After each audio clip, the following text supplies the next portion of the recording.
how do you build a personal brand, and is it worth it to build one even if it's at a micro level? The answer is absolutely yes. It starts with understanding what a personal brand is and what it is not. When people hear personal brand, like that term, their mind tends to go to social media, followers, YouTube. So the way that we define a personal brand is simply the digitization of your reputation. I would say what the goal of a great personal brand is to automate trust at scale. We did a trends in personal branding national research study recently. So we spent $100,000 on this PhD-led study. So it's weighted to the US Census. And we wanted to see like what's the real data on this. And 74% of Americans say they are more likely to trust someone who has, just because they have an established personal brand. And it goes down the list. We asked, like, people are more likely to work for you. They're more likely to recommend you. They're more likely to buy from you. They're more likely to spend more money with you. 30% of Americans say they are more likely to date someone just because they have an established personal brand. So, ooh la la, you know? It checks all the boxes. It checks all the boxes. Mm-hmm. Yeah. So I think a lot of people who listen to this, I mean, they've heard me and others talk about it who have built personal brands, sure, right? And you've worked with some of the biggest personal brands in the world, but I guess my question to you is, I mean, if you're starting at a small level, like, how do you build a personal brand, and is it worth it to build one even if it's at a micro level? Yeah, so the answer is absolutely yes, and it starts with understanding what a personal brand is and what it is not. So I think when people hear personal brand, like that term, their mind tends to go to social media, followers, YouTube, website, SEO, colors, logos, fonts, and that's what they think of. But that's not how we define personal branding. It's not how we think about it, and it's not what the data says that the general public views a personal brand. So the way that we define a personal brand is simply the digitization of your reputation. I like that. So it's really reputation, right? Personal brand is like, oh, this new thing. It's not new at all.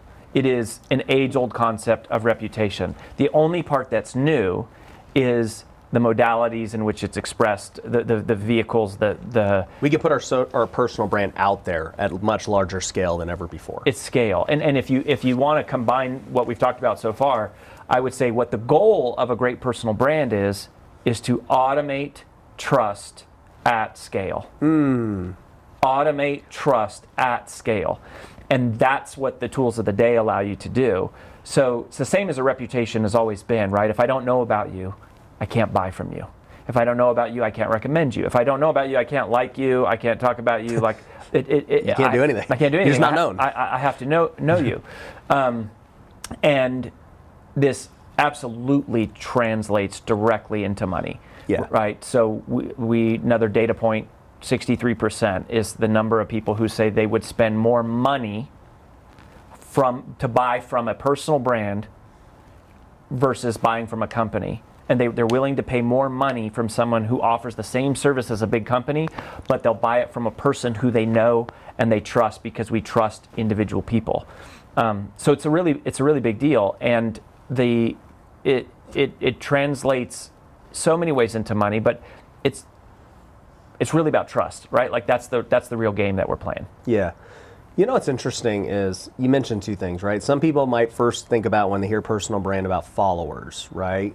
And then you mentioned another thing, which I don't think most people my age think about, but it's how it used to be with marketing and branding. But like, yeah, the logo, the fonts, the aesthetic of the brand. And then, it became more content based as the time went on, of like, nah, dude, like, yeah, that stuff matters, don't get me wrong, but like, people want to know you.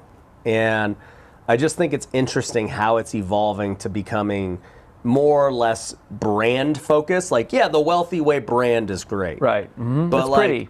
Yeah, but more people are more probably concerned about Ryan Pineda. Oh, they certainly are. And another thing that we asked in the study was, there's this question of like, should you share your personal values, right? Like on social media, should you talk about, your personal values? And this is something that is very, very clear. People say they are more likely to buy from a company where the founder of the company has personal values that align with their own. right? So, for example, I'm a hardcore Bible thumping Jesus freak. Yep. Right? That's why you're here today. That's why I'm here. We I'm got the speaking Kingdom at Summit. Kingdom Summit. Yeah, so that's why I'm in town, right? So I'm speaking tomorrow based on my Eternal Life podcast, which is like not my normal thing. It's apologetics. I did it as a side project. We could talk about that later. But anyways, I started sharing that out of the study based on the research that, people actually do care about this. And it's 100% true. Like, people won't buy from me just because I am a Christian or just because Brand Builders Group provides personal brand strategy to some of the high profile people in the world, but most of our clients are not the Ed Myletts and the John Maxwell's of the world. Most of them are everyday entrepreneurs, small business owners, coaches, professional service providers, accountants, doctors, lawyers, direct sales people, real estate agents. But if I am going to do business with somebody and I'm a Christian, and it's like, if we share that values alignment, then we go, yeah, we'll work together. Now, some people probably decide not to do business with us also for that. But that's what a great personal brand does, right? It attracts and repels whoever it is a perfect fit for. And the clearer you are about who you're trying to serve, the more quickly your personal brand will take off in terms of it will be significant. It will produce significant results. And you definitely do not need millions of followers to make millions of dollars. It's not about having millions of followers by any means. Yeah. Well, I like that it basically forces people to make a decision, right? Because if you're vanilla and it's just like, whatever, he's okay, whatever. But people buy because they either love it and they want it or they hate it. Totally. It's polarizing. I mean, you look at Gary Vaynerchuk, you look at Grant Cardone, David Goggins. These people have, F-bombs flying every, specifically David, and it's like either that's your jam and you go I like this guy's intensity, or you're repulsed by it. Mm-hmm. He doesn't care either way. Yeah. And and I think this is a part of the magic of the biggest personal brands in the world is they're not trying to attract millions of followers. They're not trying to appeal to the masses. The best piece of personal branding advice I've ever heard, this is not a Rory Vaden quote, I wish that it was, but this comes from a gentleman named Larry Winget. And Larry told me early in my career, he said the goal is to find your uniqueness and exploit it in the service of others. Find your uniqueness and exploit it in the service of others. So the real magic is celebrating more of who you are, leaning into who you actually are and letting people see that. And as they see that, they are either more quickly repelled from you or they are more strongly attracted to you. Yeah. And, that's why, so many of the biggest personal brands in the world are quite polarizing. Yeah. You want to hear a quote that I actually created randomly off the cuff? One day I was speaking to people about brand, was that you can't compete with unique. I like it. Yeah. And it's the same concept. It's like, bro, I am who I am. There is no competition, right? I'm unique in so many different ways, and so are you, and so is she. And if I try to be like somebody else, well, now I'm competing with the same person. That person already exists. Why am I going to try and be like that person, right? Nobody can compete with me. I have my own unique story, and we all do. And it's just for me, it's okay, I love Jesus. I love business. I also played pro baseball. I like sports, I love my family. I've got kids. And, you start to blend all these different attributes together. And it's no one else is doing that. And I'm not alone. No one else is doing whatever somebody else is doing either. That's right. Well, it's you're not unique because of the colors in your logo or the fonts. That's branding from the outside in, which is what people try to do. They try to go, what is everybody else doing, and how can I be like this person? How can I emulate that? How can I do this? How can it's coming from the outside in, or they're looking at people and going, okay, how can I be different from this person or different from that person? Finding your uniqueness is the opposite. So our methodology is going, let's figure out who you really are and document that, right? Like codify that. Yeah.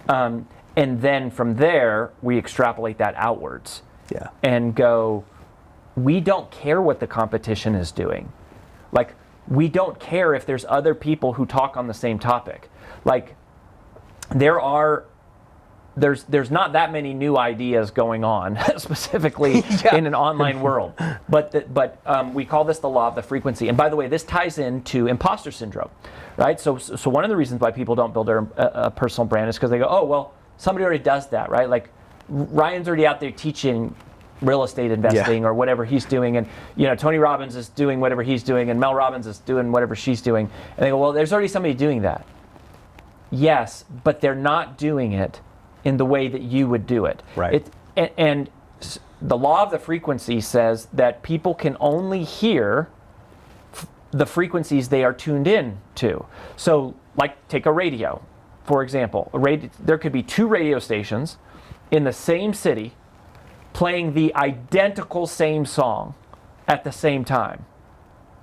But to an individual listener, they can only hear that song on one of the stations. It depends on which one they're tuned into. And the one they're tuned into has to do with lots of other factors in their personal life and other attributes of the station. So it's going, what they can only hear it from you, right? So you go, yes, some people love Tony Robbins. A lot of people love Tony Robbins. Some people, he's not their jam. And you go, you can have 2 people teaching the same concept, but for some reason, if you're a 25-year-old black woman, you're only going to be able to hear it from her versus a 60-year-old white male, right, with a bunch of business experience. Yeah. And then you filter it through your story, which is completely unique, and that's where all the power is. And it is the greatest stories are the most trivial, like unique, insignificant ones of like our daily lives that people relate to. It's not, you don't have to climb Mount Everest blind. You don't have to, survive a plane crash. You don't have to, those are amazing. There's amazing stories. Yeah. But people relate to people who are like them. But if you never show me who you are, if you never share with me who you are, I can never know you enough to either like you or not like you. Yeah. Real estate investors, are you tired of getting low quality leads and talking with sellers who've been hit up by everyone else? Well, what if you could get inbound leads of motivated sellers on autopilot without any effort? Well, that's exactly what we do at Lead Kitchen. Over the years, I've spent millions of dollars on direct to seller marketing. I've done PPC, I've done TV commercials, I've done cold calling, text messaging, direct mail. I've done the pay per lead services. And look, all of them can work. A lot of them don't. At the end of the day, I have found a new method that is getting me better results than I've ever seen in my career. I'm getting lower cost per leads than ever before, and it's not just in Las Vegas, it's across the country. And so if you want to take advantage of this new innovative marketing strategy that takes no effort on your end, I want you to go to leadkitchen.com and book a call with my team today. Imagine having my team running your marketing with the same leads that I'm getting in my business. That's what you can have. So just go to leadkitchen.com today and book a call. Well, what's interesting is you said earlier that you don't need millions of followers to make a lot of money and create a lot of impact. And it's interesting because, like, even when I look at how I got acquainted with you, I don't even remember how we even got connected now I'm thinking about it. But I had heard of you years ago from Lewis House. So Lewis is a friend of mine, and I know he had you on the pod, a couple of years ago. And I know he had hired you and you guys had done things together. And so I was like, that was when I first became acquainted. Now, I didn't know you were a Christian. I didn't know these other things about you. I just was like, oh, this guy's a branding guy, right? Then, as I interviewed more guests and I started my podcast, I started to hear your name more often, especially when people had book launches and stuff. And they're like, oh, yeah, this guy Rory Vaden's helping me. Then once again, Rory Vaden's helping me. And I'm like, why do I keep hearing this guy over and over again? And let me go look him up, right? And that was when I started to see, and follow you and see things. But long story short, right, your reputation with all these different people basically co-signing it basically made me say, oh, okay, like, then I want to get to know Rory too. And then I found out that you're Christian and we have all these other things that we like together. And I'm like, oh, dude, this guy's great. And here we are, you know? But the point I want to bring up with this is that from the outside, you don't have this massive following like these other guys, you know? And yet you're known within the circles of these very influential people. So talk about that. Like, because clearly you guys are making great money, you guys are doing things, people know you, the right people know you, right? And is that what it's all about with a brand, getting the right people to know you? Yeah, absolutely. I mean, we have built 5 different multi-7-figure businesses and 2 8-figure businesses. And we sold our first 8-figure business back in 2018. We basically rolled up all the businesses we had and we sold it. And that was, we had 200 people on our team and we sold it. And I actually had a pretty large following back then, but when we sold the company, all of it went in the acquisition. My podcast, my email list, my social media, never millions of followers. I had like 60,000 Facebook fans. This is like back in 2017, right? Yeah. So, but today, you know, over time, that would probably be maybe hundreds of thousands or something. What was the company, by the way? Like what? We just call it the former, lowercase f. So it was a sales training company. Got it. Sales coaching. So we were selling sales coaching to salespeople, and we had a speakers bureau inside of it. We had a public seminar business that sold tickets to one-day conferences, and then we had an 8-figure business that was just a one-on-one coaching company.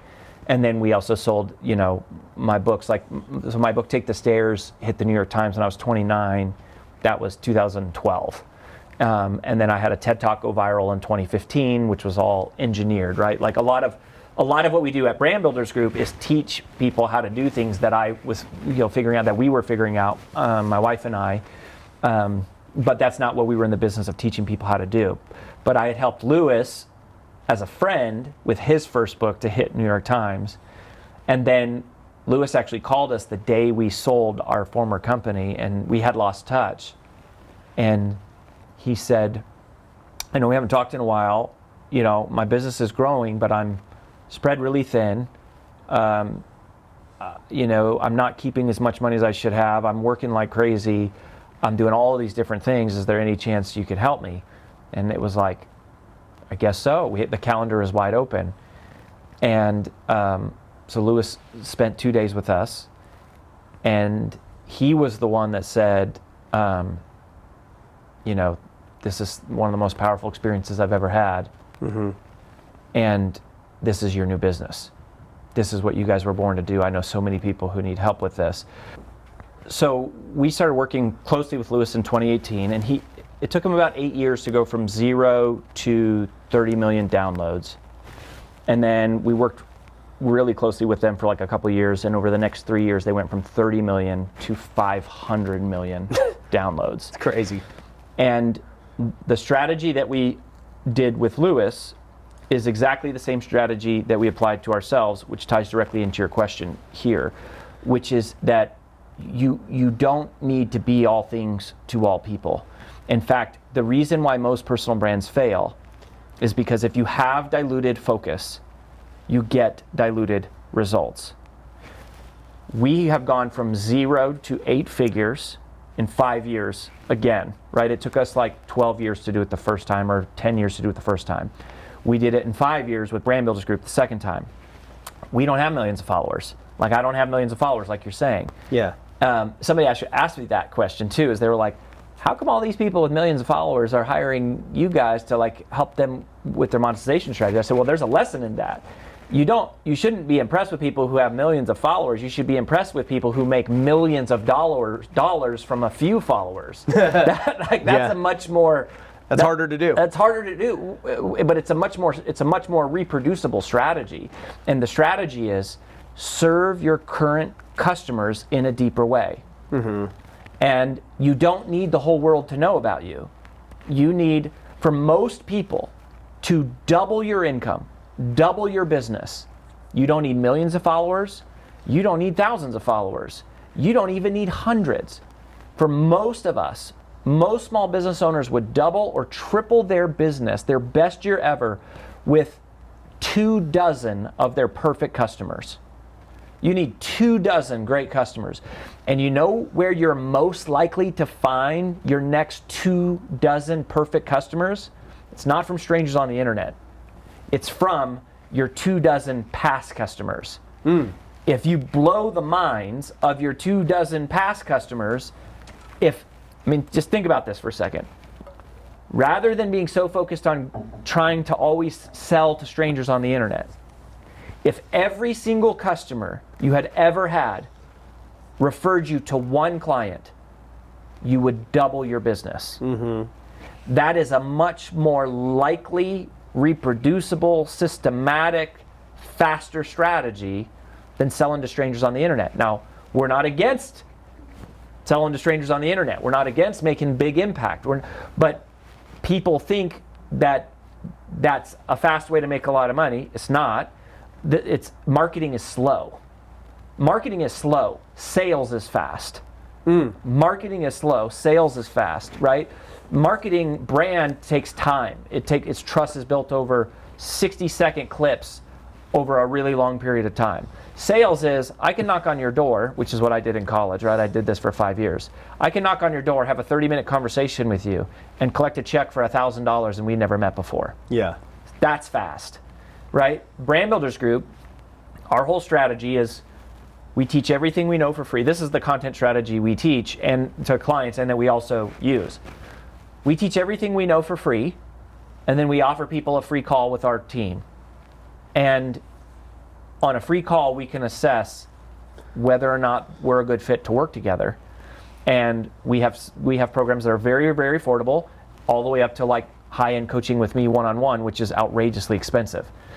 But it's not about what we offer, it's about what's the right thing for the person. We can assess that quickly in a one-on-one situation. And you don't need millions of followers to do that.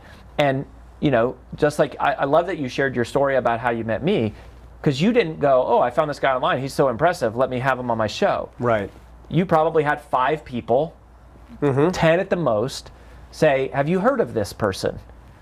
And that is much more effective than if you would have just seen an ad online or a podcast interview. Now, I do think, so referrals is the fastest way to grow your income. I mean, if you want to make money quickly, I'm telling you, it's not podcasts, it's not ads, it's not social media, it's not YouTube, it is referrals. Like, referrals is the fastest path to make money in any business, to make significant income quickly. It is referrals. The second fastest way is, we would say, presentations. Is you can take someone who's a complete stranger and turn them into a lifelong fan in a 1-hour world-class presentation. Yeah. Right? So that's what, at the event tomorrow, like I'm probably going to meet some people that I've never been in front of before. I only have 30 minutes, but I've got 30 minutes to go, can I impart enough education, information, value, inspiration that they'd never heard of me before, and then they can be a lifelong fan, right? That's why Yeah. I'm an Ed Mylett fan. I'm a Lewis fan. I'm an E.T. super fan, right? Like, I watch E.T. and I'm like, oh my gosh, I love this guy. So it can happen fast, but if you're doing it through 1-minute clips, it takes a long time. But webinars are great, right? Long-form podcasts are great. Long-form YouTube videos. You can build trust quick, like in an hour, but it's still, referrals are going to be, if someone's going to pay you real money for something, that's going to happen through referrals. And that's who you need to be known by. Yeah. Well, and it's because they are paying you money and saying, hey, I like paying this guy money. Like, it's very different. There's no more powerful endorsement. Yeah. Like, an endorsement by a famous person is not nearly the same as someone going like, I just paid these people 10 grand or 20 grand or whatever your fee is. Yep. No, it's true. And so, your best customers hopefully become your evangelist, and that helps the company grow. Yeah, your customer force should become your sales force. And here's the thing. If they are not, your product sucks. You're not doing as good of a job as you think. Yeah. You might be a great salesperson or a great marketer, but at worst, you're a good marketer or a good salesperson. Most likely, You're delivering what they expect. But you are not over-delivering. You are not blowing their mind. You are not exceeding their expectations. You know what happens if you blow someone's mind? You know what happens if you exceed their expectations? You know what happens when you over-deliver for someone? The law of reciprocity kicks in, and they want to help you, plus they feel obligated to tell their friends and family about you. Yeah. Because we feel obligated to share amazing experiences. Whether I go to a restaurant that blows my mind, I watch a movie that blows my mind, I listen to a song that makes me cry. If I have an amazing, epic experience, the human psyche is wired to share and tell people about it. So if that's not happening, it's because your product is mediocre at best. Ooh. It's not good. No, it's not good, right? So we've helped 14 people become New York Times bestselling authors. 10 of our clients have grown their average income, not their average income, their annual income more than $1 million per year. 6 of our clients have had TED Talks go viral, getting over 1 million views. Our clients are landing deals with Netflix and the biggest traditional publishers, they're top podcasters and these things. Results counts for a lot, but the relationship counts for a lot. And it's just showing up for people and over-delivering and going, people say, well, I'm too busy, we're too busy chasing the next customer to serve the current one. And I think a lot of that is because of the vanity and the ego and the misinformation of oh, I have to have millions of people following me. Yeah. And it's like, you don't. You have to have a small handful of people who are super fans because you blew their freaking mind and you over-delivered on what you were doing. Yeah. I just had Pat Flynn in here who wrote a book called Superfans. Yeah, he's a client of ours. Yep. So. I love Pat. Yep. Great guy. I probably heard you from him too. But his podcast, You've been around for a long time. blow your freaking mind. I mean, it gives away so much value Yeah. for so long. And that's the key. So we were talking about trust earlier. So you go, okay, so how do you build trust exactly? Pragmatically, where does trust come from? I think it comes from 3 specific behaviors, tactics. First of all, we trust people that we see. Okay. Okay? That's why we trust movie stars and celebrities. We don't even know their real name, but we see them. That's why we trust them. We don't know them well, and we don't know them at all in real life, but we see them. So we trust the people we see. It's like social proof. Social proof, and it's familiarity. Yeah. It's like, if I'm walking down an alley, I don't care what the color of your skin is. If I don't recognize you and it's dark, I don't trust you. Yeah. Right? If I'm walking down an alley and it's dark, I don't care what the color of your skin is. If I see you, I know you, I trust you. Yeah. It's just a matter of familiarity, right? So that's a part of it. That's why video is so important. Video specifically, so that people see you. The second is we trust people that we learn from. We trust counselors, therapists, pastors, teachers, parents, mentors. We trust people who teach us things. Thus ties right into content marketing strategy. Teach everything you know for free, but in small bite-sized chunks in all random miscellaneous order. Because people will trust you if you're adding value to their life. And some people are so scared about, well, if I teach them everything I know for free, why would they pay? And the truth is, that's a completely irrational concern. Yeah. Because people don't pay for information. They pay for application. Yeah. And so you can teach. So teach us what you know. And then the third thing, we trust people who we know intimate details about. If you make a list of the 10 people you trust the most in your life, it's probably your family, it's people, your friends from high school, it's people some of their mistakes and some of the things that are not so awesome and some of the things they're passionate about, and you probably know some of their political views, and we trust people that we have an intimate knowledge of. Yeah. And social media gives you a chance to express that, and I think that's where it's like there is some value in sharing some of your personal values. Now, I don't think that means you have to share everything in your life, but trust with a few people will create lots of transactions. No, I love it. Yeah, the way I've always thought about trust and explained it is like, really the only way you build trust with somebody is just spending time with them. At the end of the day, I can't trust you unless all three of those things combined. They just take time. They happen with time. Familiarity happens with time. Knowing you deeply happens with time. Yeah. I love you said that on my podcast when I interviewed you, and I remember you thinking about that. Stuck with me about kind of like if they watch a clip and if they listen to a show and it adds up, how much time has the person spent with me? Yeah, and they talk about like that 7-hour rule or the 7-touch rule, and it's like, it's true. Like, dude, if you spent 7 hours watching my stuff or your stuff, at that point you would become all three of the things you mentioned. Very familiar, you would have gotten value, you would have probably heard some intimate things about me, and it's like, what else do you want to know at that point?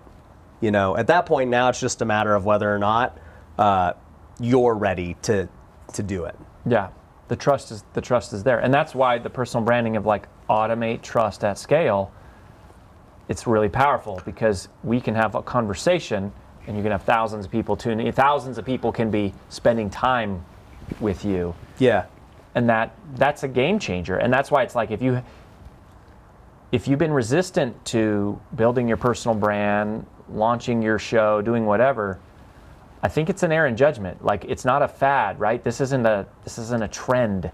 This is human psychology and biology in the deepest way, and go, this isn't going away. Yeah. So let's talk about like what it looks like working with you. Like, what do you take somebody through first?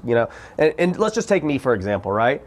I'll get a free coaching session right here. So I come to you and I'm like, Rory, obviously I got a lot of things going on right now. I've somewhat built a brand and different things. Like, what's the first thing you're evaluating? How are we going about the first step? Yeah, so let's talk about it through the lens of how we'd work with anybody. Okay. You are more advanced in some ways. So there's a framework that we use that we call Shehan's Wall. And so we named this after a gentleman named Peter Shehan. He didn't name it after himself. We named it after him. But he created the original concept, which we kind of adapted to personal brands.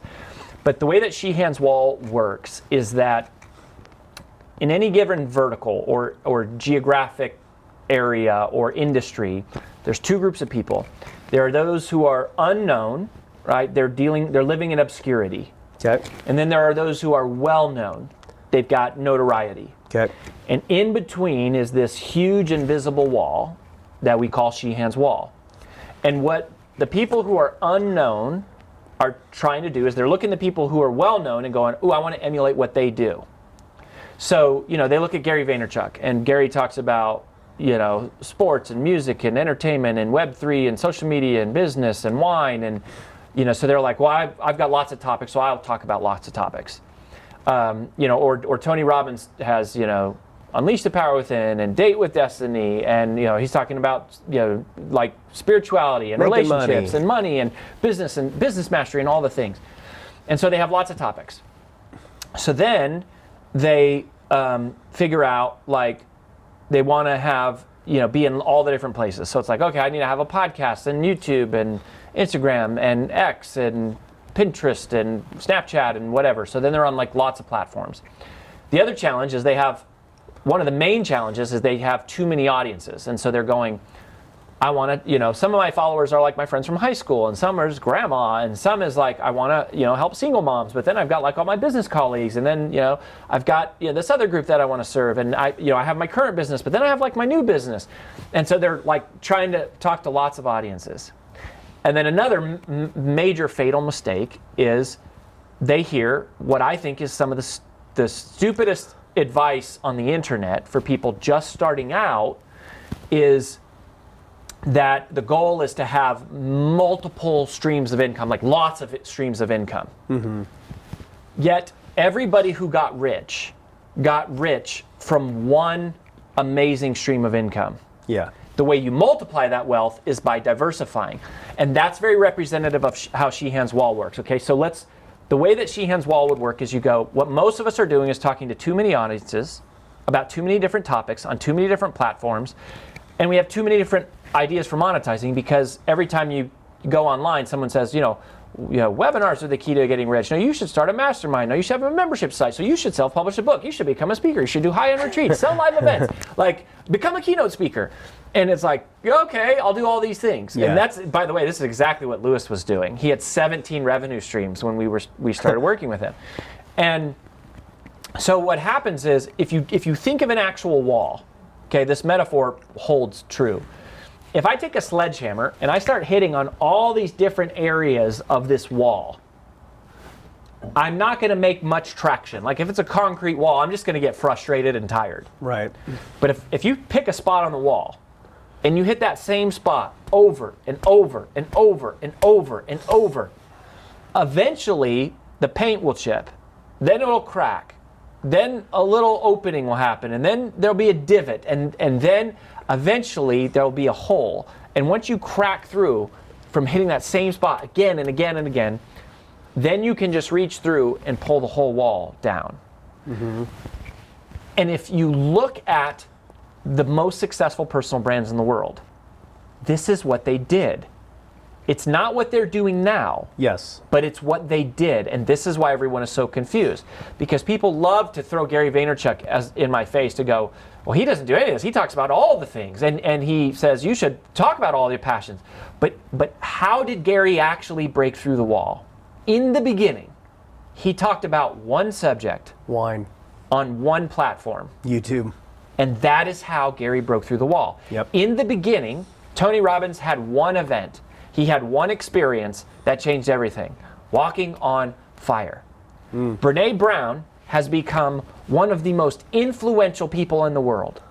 She didn't set out to become one of the most influential personal brands in the world. She spent her life studying shame.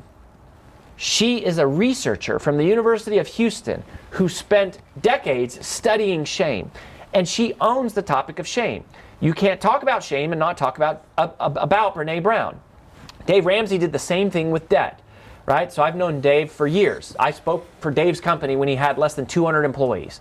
Now he has 1,000. They do multi-nine figures. He reaches 17 million people every week on the radio, 1 billion podcast downloads, right? Has sold millions of copies of their book.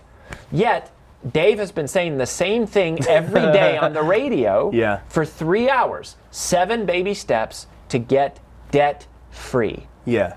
Dave owns the topic of debt. You can't talk about debt and not bring up the mention of Dave Ramsey. With Lewis, he had 17 revenue streams, literally. So this is one of the exercises we take people through. So Brand Builders Group, in a practical sense, is 14 different 2-day experiences. Okay. But our flagship first one is called Finding Your Brand DNA, where we help people find their uniqueness. And there's four things we have to get clear on. We have to find 4 answers, 4 one-word answers, basically, to these 4 different one things. And like with Lewis has been so generous to us. He's been so kind and complimentary, publicly about our work with him, which I'm super grateful. And I do think we had some role, but Lewis is successful because of him. What we did, we didn't teach him any magic trick to grow the podcast. What we did do was, when we took Lewis through this exercise, the revenue streams assessment, and we looked at all the revenue streams he had and how much time he was spending on each one and what the stress level was of each one, what was the scalability, something we call the scalable potential of each different revenue stream. And we are looking at this and which one has the most natural momentum. So there's all these different factors that we look at on each revenue stream. We said, wow, this podcast thing seems to be the thing that has natural momentum, that is super scalable, that is life-giving to you. What would happen if we shut down all these other things and you just went all in on the podcast? And that was a big swing, because at the time I was helping Lewis lead his mastermind. He had a multi-7-figure mastermind. I was teaching at it with him. And I was there the day we decided to shut it down. Like one conversation, and it was like the next day it was like, okay, we're going to shut it down. And that's like some, where I come from, they call that big cojones. Like, that's some big cojones to make that decision. But it wasn't just that. It was, Lewis was really a course company.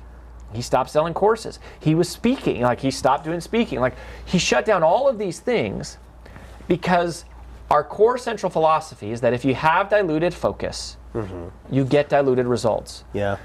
If you have 10 units of resource, okay, and we can tie this back to you in just a second, but if I have 10 units of resource, whether that is time, money, prayer, relationships, technology, whatever your resources are, if I have 10 units of resource and I divide them out across 10 different initiatives, each initiative gets 1 unit of resource.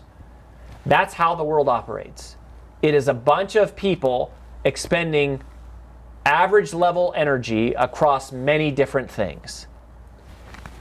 If we simply take those 10 units of resource and we focus them on one initiative, now in that one initiative, we have 10 units of resource. We have 10 times the amount of resource to what the average person does. That's what we did with Lewis with podcasting. He was the one that did all the work. We didn't teach him. It was just, he focused more. And that's what personal brand strategy is. That's the difference between strategy and tactics. It's actually looking at the dynamics of your business and what's unique to you. So the 4 things we have to get clear on for someone is, what problem do they solve in one word? And that is what we would consider like the first step of breaking through Shehan's wall and really building a huge personal brand. Most people cannot answer that question in one word. What problem do you solve? The people who break through the wall, they had one word like that they owned, one kind of topic. For Lewis, what was it? So for Lewis, we helped him get clear on self-doubt. Self-doubt was his word. And so when there was also a subtle shift in the way he conducted the interviews, because Lewis, like many big podcasters, has a lot of the same guests, right? Like, you see some of the same guests. Part of what makes an interview different when someone's on Lewis's show is he's interviewing them through something we call the lens. So one of our 2-day experiences is called Podcast Power, and this is where we talk specifically about podcast strategy. One of the core strategies that we teach for top podcasting is the lens of the interviewer. So the lens is made up of, think of like if you're wearing glasses. One lens is, what problem are you solving for the world? And the other lens is, what is your one-word solution, or what we call your uniqueness. Lewis's is greatness and self-doubt. And the reason that people listen is because they're not just listening to that guest. They could hear that guest on multiple shows. The reason that people listen to certain media outlets is it's like Rush Limbaugh, okay? So love Rush Limbaugh or hate Rush Limbaugh, the reason that people listened to Rush Limbaugh was not to learn about the news. They could hear the news anywhere. The reason they listen to Rush Limbaugh is they want Rush Limbaugh's take on the news.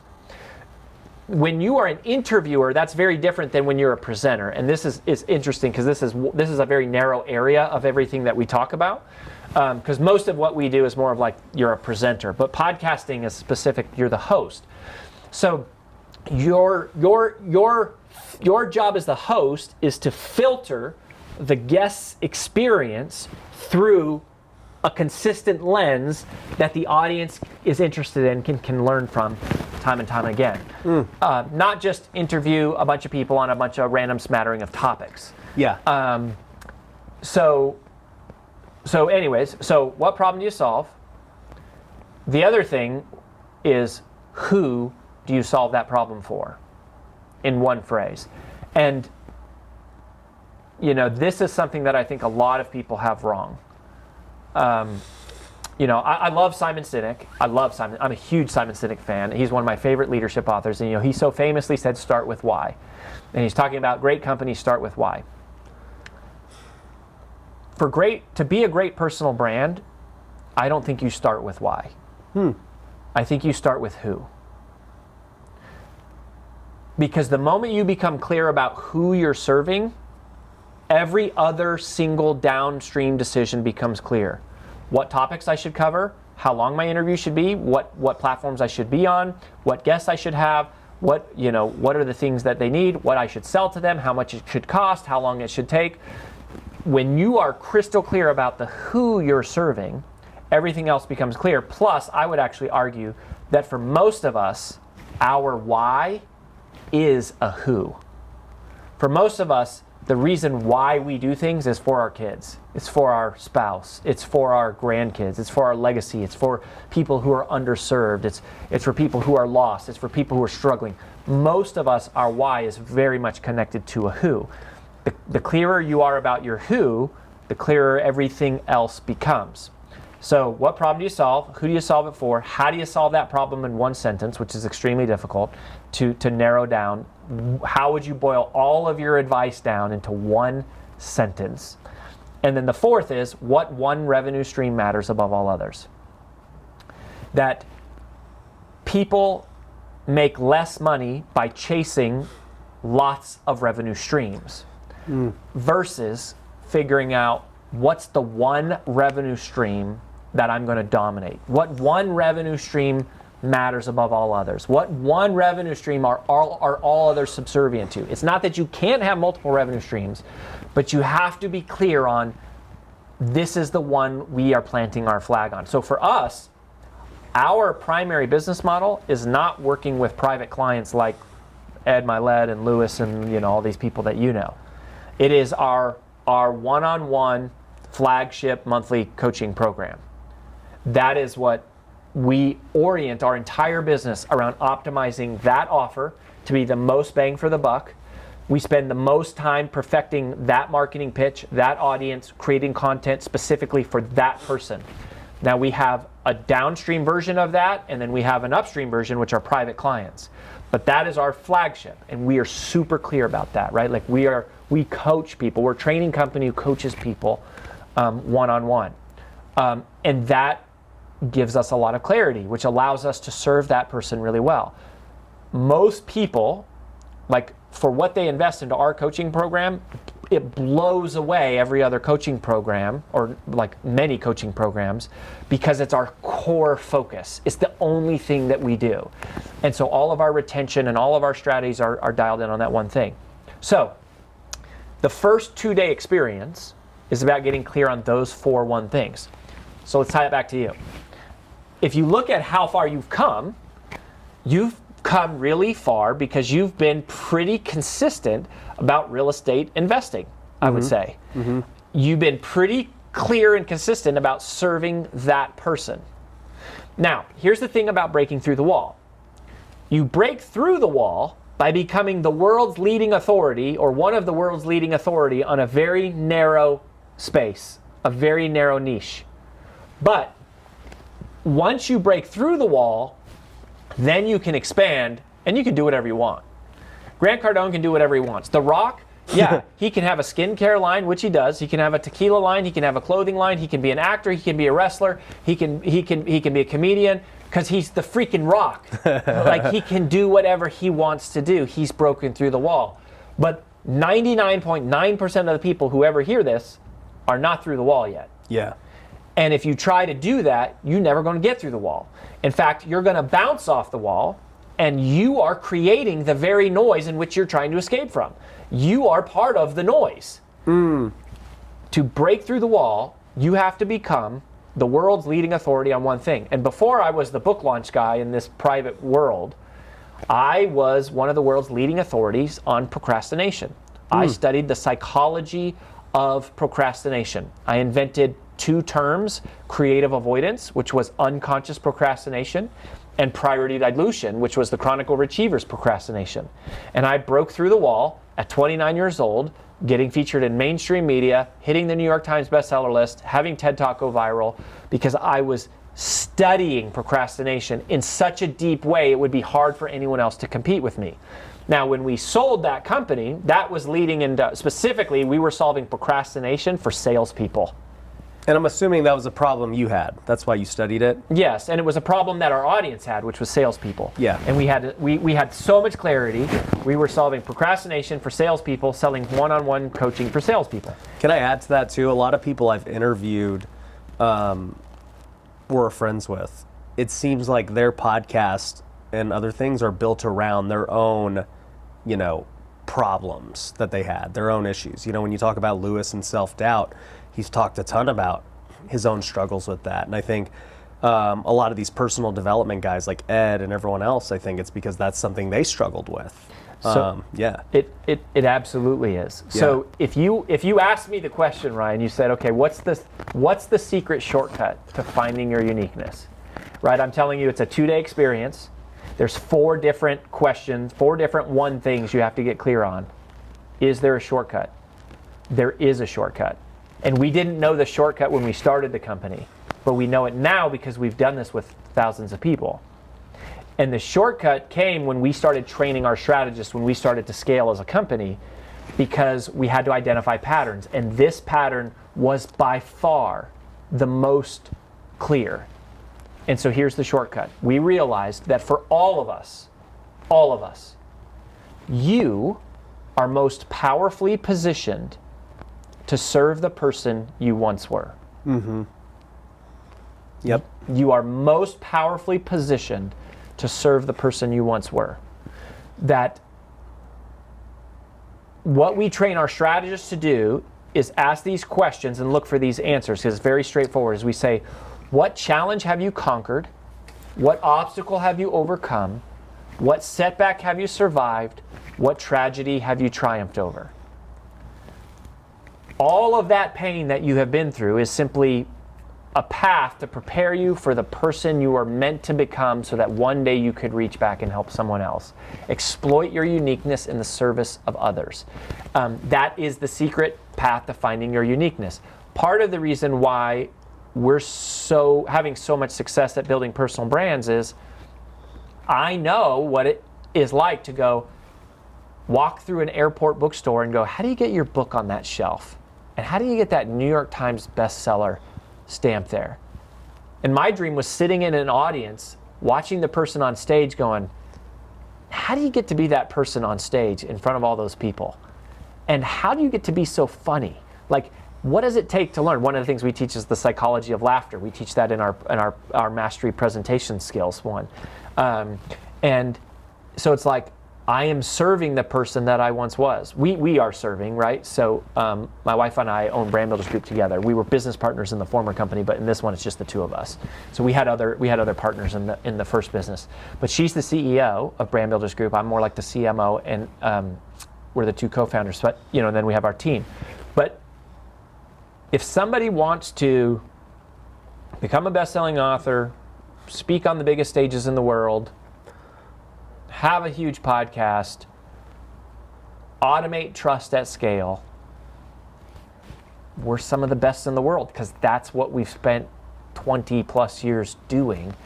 And we know the heartbreak and the headaches of trying to make that happen. So the question is, what path have you walked down, right? What problem have you solved for yourself? And that's exactly right? And that's your story. Yeah. You figured out how to create financial freedom. At first I think you were flipping couches. Yeah. Well, and you know what's crazy even about that is WealthCon is coming back to Las Vegas July 19th to the 21st. And man, if you are a real estate investor, you have got to attend this event. We are going to have some of the best in the game coming, guys like Brandon Turner and many others. This is going to be my favorite one yet. We're going to be at the Caesars Palace. Come hang out with over 1,000 investors and entrepreneurs who are trying to scale their business. You might meet your next private lender. You might meet your next partner. You might meet your next employee or the next person who's going to give you a deal. WealthCon is an event like no other. We have done it every single quarter now for the last 18 quarters straight because people keep keep coming back because they are getting results and they are having life change. Not only is it a great business event, but we also have a worship service. We have a pastor come. It is so cool. There's no event like it. So if you want to come, make sure you go to wealthcon.org and get your ticket today. Once again, that's wealthcon.org. You know, I talk about the couch flipping story because, I mean, it's just part of the story. And I can't tell you how many people have come up to me and like, bro, couch flipping saved me. Like, we were in such a rough spot. And then they want to follow the same path. They're like, yeah, dude, I'm flipping couches for now, but then I want to be in real estate just like you and go down that path. And, you know, it's just, I don't know, for me, it's always been hard because, and this is maybe a good point for people who are listening.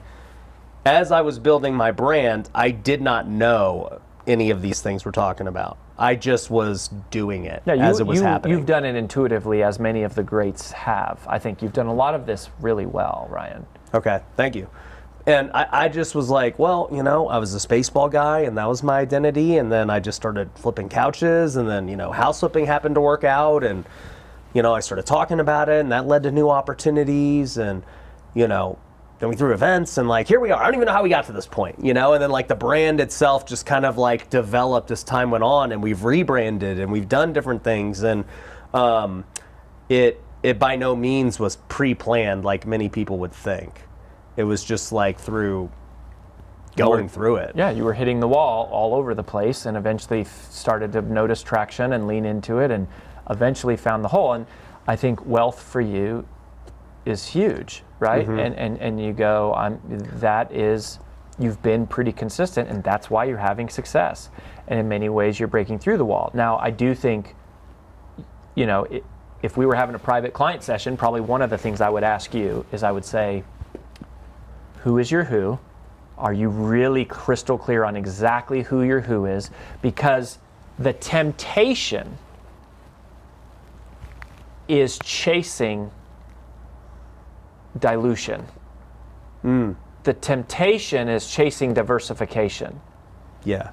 For the most part, other than once you have a pile of money, diversifying money, outside of that one time, diversification often is not the strategy for success. Yeah. Its focus is the strategy for success. Yeah. And people think, well, I don't want to only talk to one audience. I don't want to only talk about one topic. That narrows it.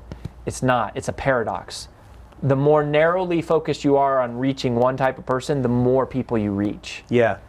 The more you try to broadly kind of appeal to everybody, the fewer people you tend to reach. Yeah, and I'll say the who for sure hasn't been super clear. It was always more so about what I wanted to talk about, and, you know, clearly understood without even knowing about the wall, like, hey, if I'm gonna build this, I gotta be known for something. And so all my content early on was real estate related. And I was like, I wanna be the most known real estate investor, you know, on YouTube and on TikTok. That's what I wanna do. And I felt like at a certain point, I somewhat had accomplished that goal, right? And I was like, all right, well, now what's next? Because I actually, in the truth of the matter, you know, flipping houses and stuff isn't like the most passionate thing. You know, I make money and I love teaching people how to do it because it can help change their lives and everything. But the act of flipping houses and talking about, I can't do what Dave Ramsey does and talk about it for 30 years straight. It's just not going to happen. And so, you know, for me, I started to broaden out and I got into other business endeavors. But even that's breaking through the wall, right? Like, yeah, you broke through the wall on real estate, yeah, and flipping houses, and then, you know, you also had multifamily stuff, and now it's kind of wealth. So you're broadening out. Yeah, and to be truthful, like even on this podcast, you know, I've always said that, hey, building wealth is not just about making money. You know, to me, being wealthy is having great relationships, having great faith, having great health. Obviously, money is a part of that.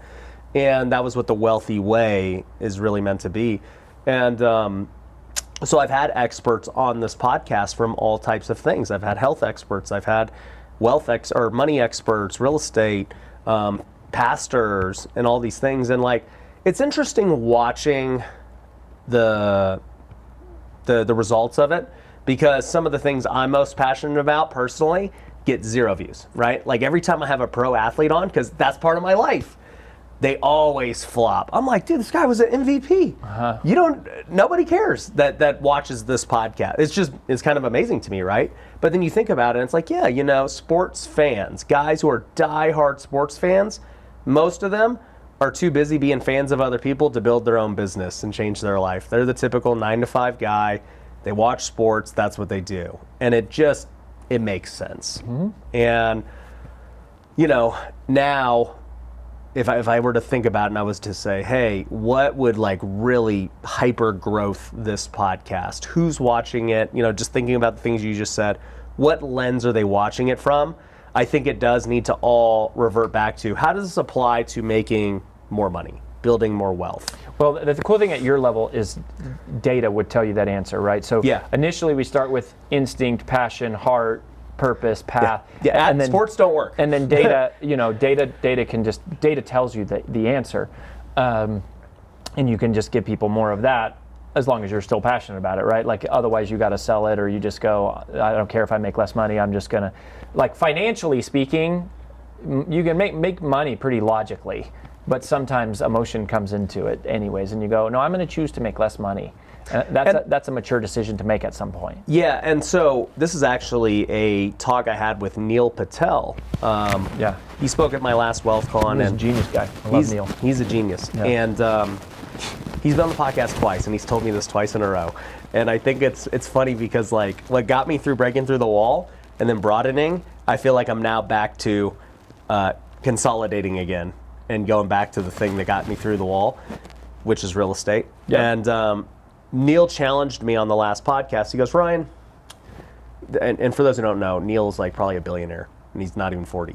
And how did Neil break through the wall, by the way? Marketing. That's all he talks about. And specifically, it's like SEO. Yeah. I mean, he is narrow niche, like digital marketing. Digital marketing. SEO. Yep. I mean, and he's never deviated. Yeah. So when it comes to making years. money, how much money has he made? A lot. It's a massive amount because of focus. Yep. And so Neil's like, Ryan, he told me this a year ago, and then it really resonated a year later. He's like, a year ago, he goes, dude, you should just focus on real estate, dude. And he's like, look at all these real estate guys. You could become a billionaire if you really wanted to, and you just focused on real estate. And, he said that a while back, and I was like, yeah, but Neil, dude, like I like so many things. I'm an entrepreneur, like many of the people listening. Mm-hmm. We all have temptation. Squirrel. We're like squirrels. So then I see him a year later, and I'm just kind of looking at now a year wiser and more experiences, more failures, more everything else. And he's like, Ryan, you got to just like, once again, you just got to focus on real estate. He goes, but here's the thing, Ryan, and it's just what you said. He goes, but you got to also understand what your end goal is. And he goes, my end goal is I want to maximize my money-making ability. If I'm going to put out content and do things, I need it to be for the sole purpose of making more money. He's like, I don't need more money, but it's just, that's why I do it. It's marketing, and I want to make more money.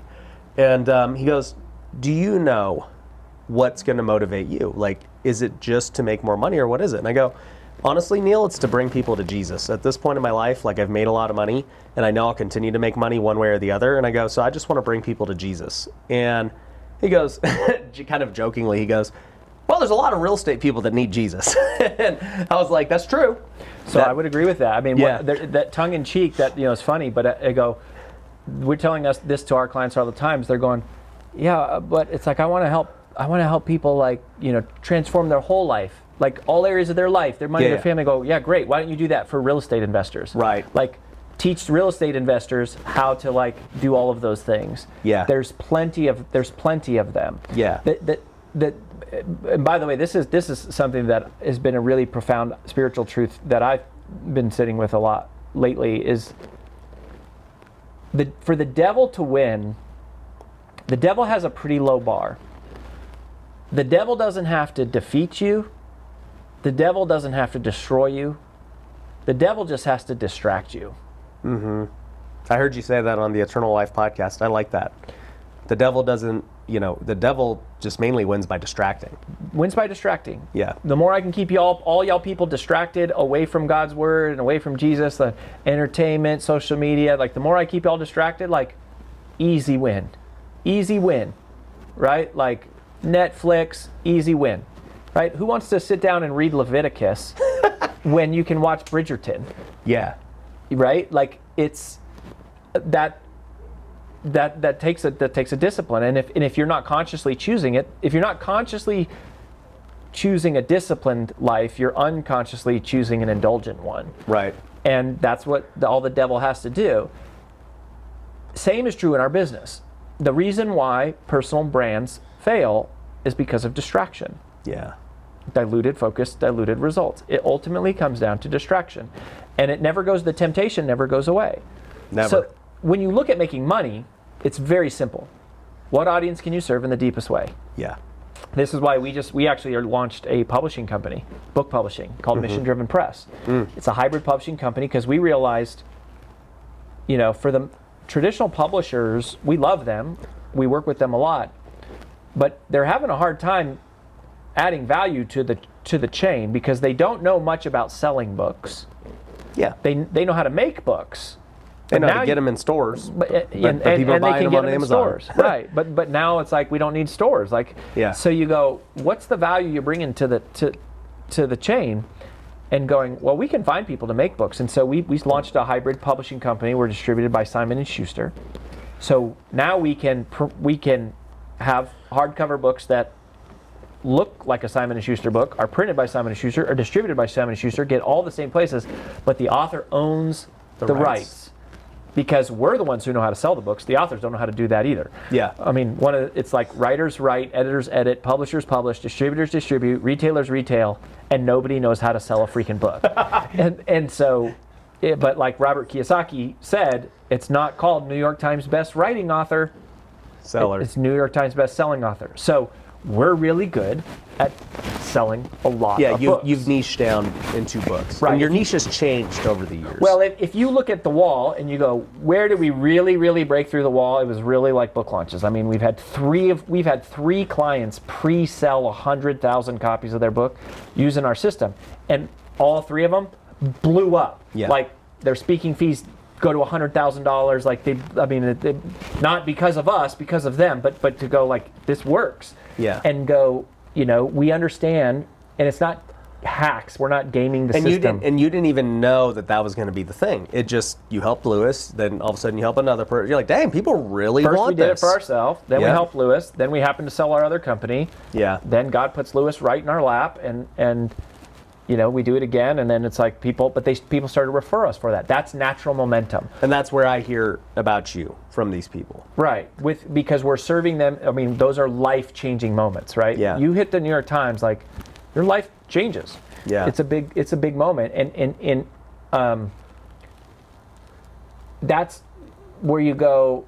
You have to serve a few people really, really well, and that's how you break through the wall. But speaking is another one, right? Like, I mean, I'm the youngest person in history to be inducted into the Professional Speaking Hall of Fame, and that happened when I was 37, the youngest American, and we know that space really, really well. So we can serve that person really, really, really well. Who can you serve in the deepest way?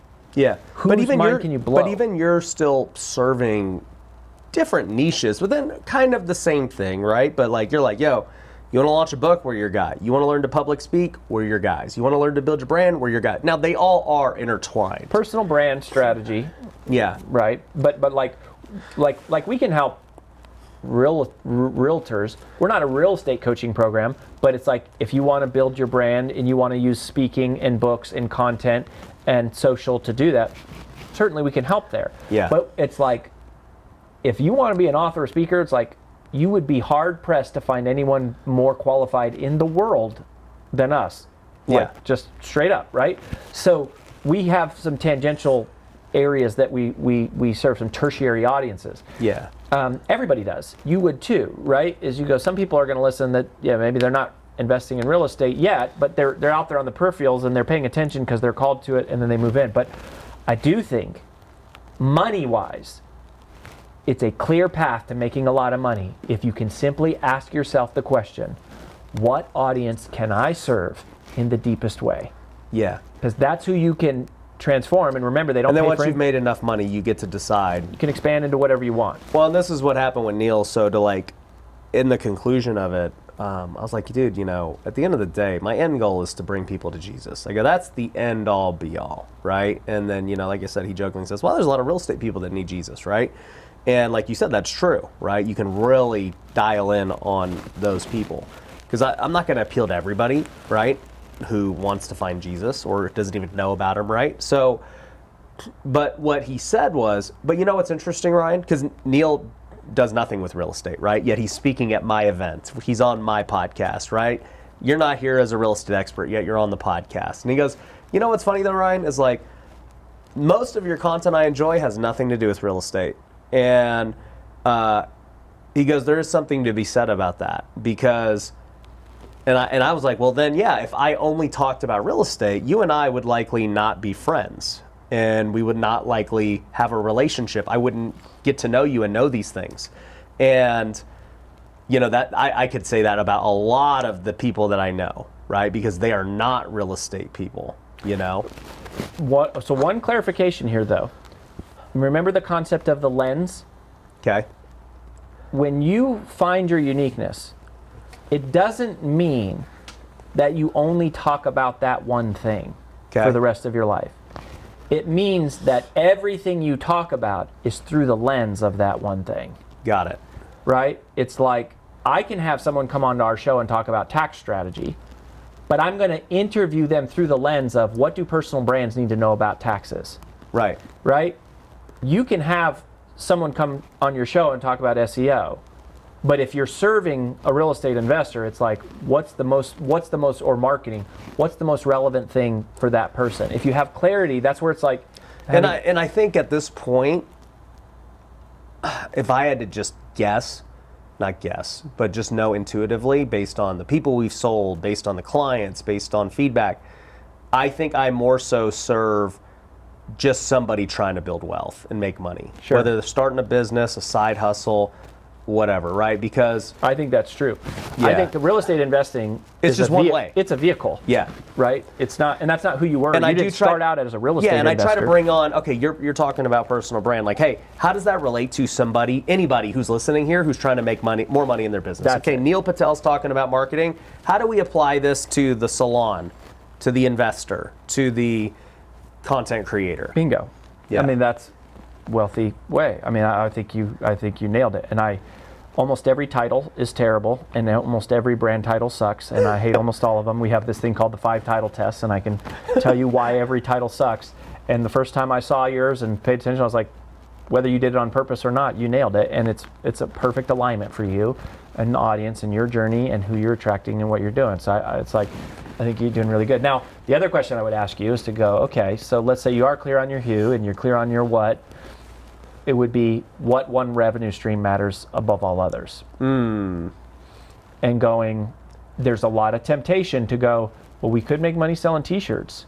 And we could launch I've had that. My wife wanted to start a clothing line. We could launch a day planner, and we could have our own wealthy sports drink, and we could have wealthy supplements, and we could have. Can I tell you? I bought the domain, dude. I own hundreds of domains. I bought the domain Wealthy Whey, as in wheyprotein.com. Yep. Wealthy just Whey. for fun. We could have protein. Well, we could have wealthyway.com. Look, all of those things come. So it's going. What one revenue stream matters above all others? Right. And our whole team needs to be clear on that. Yeah. Because otherwise, we're just chasing every new opportunity for money, and it's like, I'm convinced there's no easy money. I'm convinced there's lots of ways to make money. So They can I all share take with you focus. like what I am personally going through at the moment and thinking? So obviously You can, but I'm gonna have to start billing you. Starting good. now. Perfect. So, and by the way, where do people find if they actually do want to work with you? Yeah. So here's what's fascinating. Like, one thing we do, we're a human-to-human company. So we will do a free call, the first call for free with everybody, because we work one-on-one. Because when you find in your uniqueness, it's very much tailored to you. So if you go to freebrandcall.com/Pineda. There we go. freebrandcall.com/Pineda. You can fill out a form. You can request a call. We'll talk to you. We just want to hear your story. We want to hear your vision. We want to know where you're at. A little bit about, like, we work with everybody, right, all the way from celebrities, but most of them are not. They're mostly just starting out. All different budget levels, all different topics, but and then we'll show you the whole system, like the whole 14-part. Like, here's how it works, and this is an overview, and we'll see if we can be a good match. If we can't, we'll tell you that, and if we can, we'll tell you that. Dope. So I'll have that link down below. freebrandcall.com/Pineda. Pineda. All right, cool. So guys, check that out if you want to get a consult from Rory's team. I mean, clearly, we've been going for an hour and 20 minutes already. Like, if you're not convinced by now, I don't know what to tell you. But this might be a taste of what your call could look like. So when I got started, right, I go from this athlete, I'm thinking I'm gonna make millions playing sports. That doesn't work. So I start hustling and flipping things, and I start flipping houses and getting into real estate, and that's how I became a millionaire, right? Then I get into content, and all of a sudden people want me to teach them. I never wanted to be a guru. And then all of a sudden I start coaching, and then we do multiple 8 figures in the coaching business, and I'm still flipping houses, and I'm still buying real estate. And then I start other businesses. Now, I've either sold off or shut down most of those other businesses. I would say I have 3 main streams now. Okay. Not counting the personal brands. I don't even care about the personal brand income. I don't speak on stages. I don't care about that. I have my own events. So 1 would be real estate investing, 2 would be coaching, and then 3 would be a new company that I'm actually the most excited about going deep into, and that is real estate marketing. And I actually just thought about this with Neil Patel and Gary Vee. I'm like, these 2 are so rich, and they're just amazing marketers. And I've had many people tell me, like, Ryan, like, your best strength is you're a marketer at the end of the day. You're just really good at getting attention, marketing, running ads, funnels. You use it for real estate investing, you use it to raise capital, you use it to fill events, you use it, like, that's your real skill. The other things are just a vehicle of the marketing skill. And this new company, it's called Lead Kitchen, for those who don't know, it's like a hybrid that I've never seen anyone do, where I'm essentially licensing my likeness, my ads, and everything else to generate leads for investors all across the country. So, like, I already run all my ads here in Vegas for me, and we crush, and we get deals, and it's proven. And I started doing... This is for, like, deal flow? Yes. Okay. And so I started doing it for other people. I'm like, all right, let's try running my ads in California. Let's try running them in Nashville, whatever else. Yep. You work the leads. You're the expert in Nashville. And then sure enough, they do it, and they're closing deals, right? And their cost per lead's low. And I'm constantly making new ads every week and perfecting everything. And so now I just recently launched it, and it's a profit split model, kind of like a licensing deal. Like, hey, dude, if you get deals and everything else, great. You cover the ad spend. I'll do all the work on the marketing side, close deals. And, that's what I'm really thinking could be a big play. Okay, so initial thought on this. Remember where I said start with who? Okay. Right? Once you're clear on who, every other downstream decision becomes clearer. Yeah. If we're serving the same who in a deeper way, that's a yes. If we're serving 2 different who's, that's a no. Yeah. So this is the same who. This is the same who. So my initial instinct is, this is a yes. This is serving your same who, just in a deeper way. Yeah. Right? One is I'm coaching people how to do real estate investing. The other is they're actually investing with me. And the third is they're using my system to get their own things. Deals. Yep. This is just a collapsible offer for the same person, which is fine. Now, you still have to be careful of launching too many things at the same time. Diluted focus, diluted results. But part of why when you break through the wall you can expand is because you have money. Yeah. And you have people. It doesn't mean that you can only do one thing your whole life. It doesn't mean that you have to be focused. It means somebody has to be focused on it. It's like you said before with the 10 resources. I need to get more units. Now you have more units of resource, you can do more things. Right. Right? But it's like somebody in this building has to own freaking sales. Yeah. They have to wake up every day and manage the pipeline and look at the CRM and figure out why people aren't moving through the funnel and why people, like, how many sales calls is the team making and why they're not making more calls and who's overcoming objections and role playing with them, and like someone has to own sales. Yeah, and I don't do that. You don't do that. Yeah, you and I are the same. We're both CMOs. Yeah. So once you have resource, because here's the thing, you either have money or you have time. It's really simple to know which one you have. and if you just look in the bank. And if you don't have money, it means you have time. Yeah. And if you don't think you have money or you have time, it means you suck at managing your time, and you're probably distracted doing a bunch of stupid stuff go watch my TED Talk, How to Multiply Time. It's 5 million views, change your freaking life. All right, we'll link to that down below too. Okay, yeah, so check that out, right? But, if you don't have, now, if you have money, then you go, great, you have money. It's really easy to know if you have money. You can't hoard money. You have to deploy money to utilize things, and money is a resource, and you go, I can utilize money to multiply my time. Right. Right? What most people do is they spend time to save money. Right? They go, I'll park 5 miles away and walk to the stadium to save $50 on parking. What rich people do is they spend money all day long to save time. Yes. So you got to take that money and you're going to buy time. And once you buy time, particularly other people's time, right? And the focus funnel and how to multiply time, this is a whole separate podcast of eliminate, automate, delegate. But when you get to delegate is going, I'm paying someone else for it to be their focus so it doesn't have to be my focus. Mm-hmm. So that's okay. So as long as it's somebody's focus, you're good. I met your director of the Kingdom Summit. Yep. I was so excited about that. I was like, very smart. This is a new initiative, and you found some person to go, this is all you do. This is all you do. Your job is to make this successful. I don't have the capacity to do it. I'm going to pay my money to make sure you make this successful, get it done, buck stops with you. So as long as you can do that, and that's why rich people can break through the wall and they can do more things. But when small business owners try to do it, they go like, let's launch 4 different programs at 5 different price points on 17 different platforms. And meanwhile, I'm trying to get my degree and I've got toddlers at home and we just got married. And like, dude, probably need to choose a couple items and Probably just one. Probably just knock down one at a time. And the question is, well, which one should I focus on? And that's part of the answer that's what the focus funnel is designed to answer, which is what that TED Talk is about.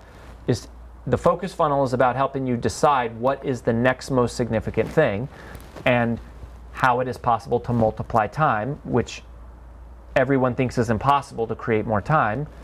In fact, it is not. You've been lied to your whole life. And I'm not talking in hyperbole.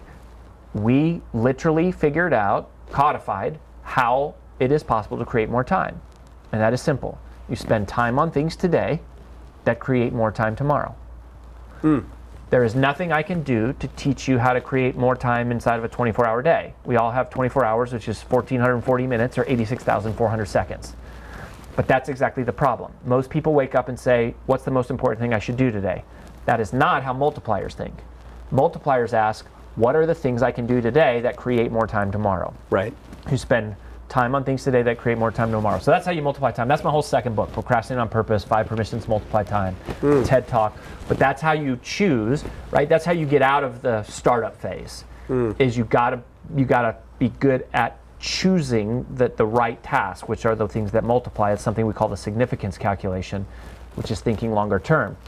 But anyways, once you do that and then you get resources, and this is why the rich get richer, is they have money, they hire people, they can do more things that create more money, then they can hire more people to do more things that create more money, and it just grows and grows and grows and grows. Yeah, because once you learn the skill, you just keep repeating it. Keep rinse and repeat. So I guess my last question about building a brand is about the things that you are passionate about, because very rarely is your passion going to be the huge moneymaker. And I know everyone wants to believe that it will, but I think for me as a realist, it's like real estate was not my big passion. And it became the big moneymaker. If I could be playing baseball or golfing right now, making money, that's what I would be doing. But I can't. So I do real estate and other things to make money, and then I go do those things that I like doing. And faith is obviously now, faith has always been a part of my life. I grew up in the church, but like now it's a huge passion of mine because I see the need and the problem in this entrepreneurial space. And I know that for you, when you did the Eternal Life podcast, clearly it's not like a business thing. It's going to take a lot of time and effort to go launch and do it. And by the way, very few people are going to see it compared to all this other stuff. So my question is, with things like the Kingdom Summit, like I'm doing, gonna lose money, and it's okay because it's purely for something different. It's a hobby, it's not a business. Yeah, like how do you, I guess, build that either into your personal brand? Do you just, for me, I have to talk about it because that's just what it is. But for others, I don't know. How do you just differentiate those things? I think it's the difference between a business and a hobby. I mean, when we do personal brand strategy, it's to grow your business and to like make money and drive the things. There are other things in life that are hobbies that they don't have to make money. Yeah. If you can align the two, even better. Right. But you know, for me, eternal life is interesting because it's like, I'm a very analytical person and I struggled to believe in some of the supernatural and miraculous concepts around the Christian faith. So I spent 20 years in my personal life exploring all of these, the logic, the academic, support for the story of Jesus of Nazareth. I became a very convicted believer. Mm-hmm. And then I wake up in the middle of the night one night, terrified with this thought of what happens if I die before my kids, Jasper and Liam, are old enough to have a conversation with me about why Daddy believes in all of this stuff. And so I was like, I'll just record something for them. And so I sat down to make an outline to record it, and the outline was 95 pages. Yeah.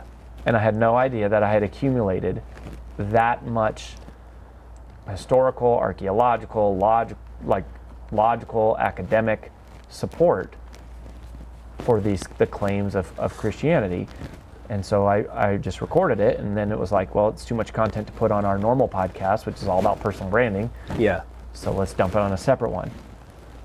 Sometimes you just have to listen to the creative and go that direction, right? But it's not like, I don't think that's the long-term business strategy. Yeah. It's a hobby, it's a passion. It's like planting a garden or, trading baseball cards. Like, it doesn't have to be your business. You can go like. But what about when your hobbies are massive? Like we're about to throw 1,000+ person event in just a couple of months. Yeah, but that's because you have resources. Right. You've got resources to do it. Okay. But yeah. I'm like, I guess from the personal brand, like, okay, obviously, so we'll say money and the resources and the skill are not a problem. We can go launch it and do it. But the messaging of it, right? Because in order for it to, I guess it doesn't need me to succeed, right? But in my mind, I'm like, hey, I want to talk about this thing. And obviously, I want it to grow. I want to light it on fire. I want to just go crazy with it. But I also want to do that with everything else I have too. Yeah. Right? And so, I don't know. I'm just like, can they all coexist at a level where personal brand-wise, content-wise, and everything, it's like, yo, we're going to make content strictly for this, and then we're going to make content strictly for that. Yeah, I mean, I think they can, because they're all parts of you, and this is, it's not about a black and white academic strategy. It's about what's your reputation. Yeah. What are you known for? Who are you? What are you passionate about? So those are all things that are part of it. And I do think, I know that like one of the things in our first company, we worked 80 hours a week, like for 12 years. I mean, in the early years, we were working 7 days a week, on Sundays, the whole thing. Yeah. When we started Brand Builders Group, we made a commitment to say, we're going to work between 9 and 5 every day, really hard. And then no matter what happens, we're going to cut it off after that. And we're going to be okay with choosing less if that means less.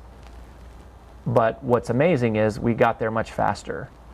And I think part of it is we actually created a space for God to step in and do what only He can do. Yeah.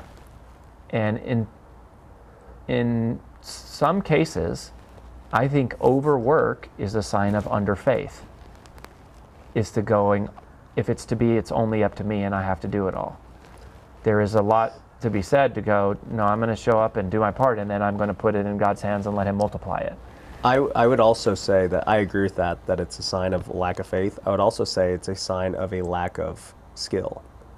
Because if you have to work 80 hours a week, I mean, nobody has to do that, right? Lots of rich people don't. It's a lack of not being able to hire the right people and add more resources. I would say it's a lack of resource. Right, yeah. Because it's either you don't have the skill to hire people, you don't have the money to hire people, you don't know how to hire people. In the beginning, sometimes you don't have the money to do it, and that's what that is what it is. That is resource. I get that. But if you're still doing it, you know, 15 years later, you missed a step. Yeah. Yeah, for sure. You know, so I don't know. What the other thing that I would say, Ryan, is like, because you're doing it with your podcast, right? And yeah, you're not trying to throw massive events with the podcast. Yeah, that's just the Eternal Life podcast. It's not an ongoing podcast, right? I recorded 15 episodes. And it's done. It's done. It is a side project. Is a hustle. I wrote a kid's book called Be the Buffalo because there's this very famous story that in my first book, Take the Stairs, about how Buffalo charged the storm, and I wrote this story about it, and it's in my Take the Stairs speech, which I built my speaking career on, is one of the signature stories, and it's like a very popular story. Other people started to kind of rip it off on the internet and stuff, and so I was like, I'm going to write a kid's book.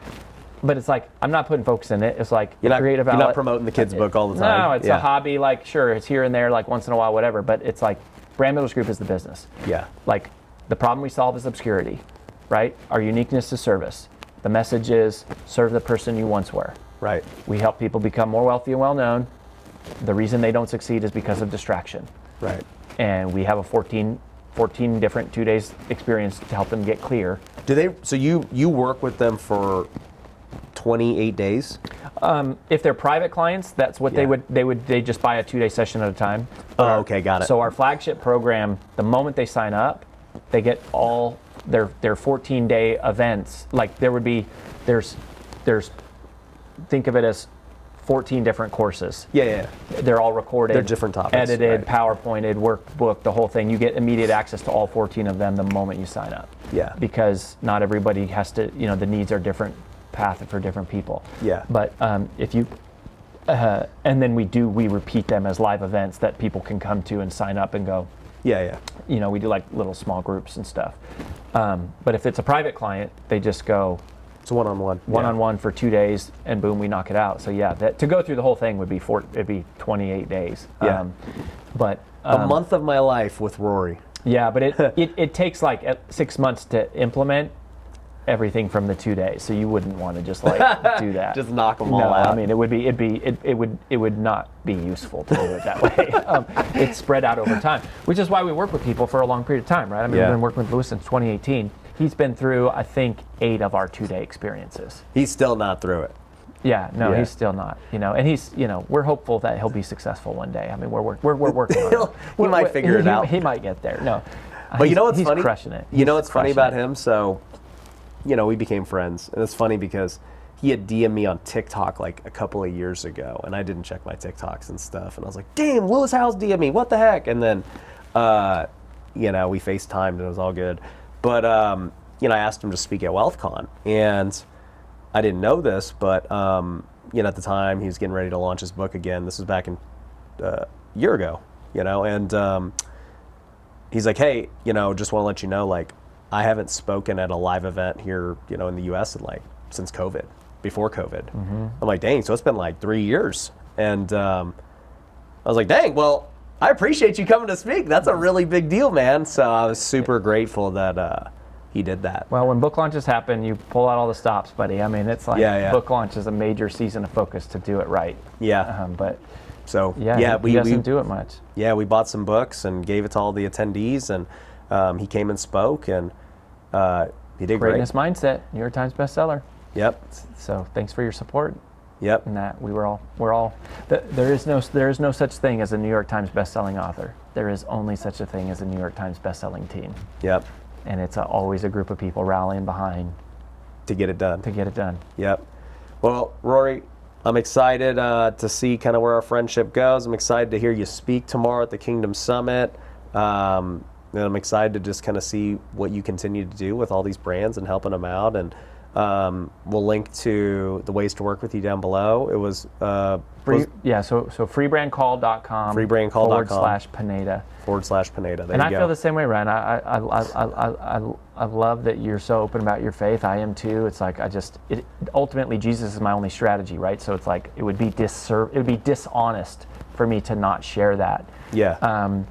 But I think if somebody's listening and you feel that calling on your heart to share a message with the world, I would say you should listen to that, because the calling on your heart, the calling that you feel, we believe is the result of a signal that's being sent out by someone else. Right. And that person actually needs you way more than you need them. And that signal, I think, is a part of God's divine design of your humanity, that the problems and the pain that you've been through were a part of shaping you into the person that you needed to one day become to serve other people. Yeah. And so you should listen to that. And there is no fear when the mission to serve is clear. Yeah. If you just stay focused on serving them, you can't do anything wrong. Yep.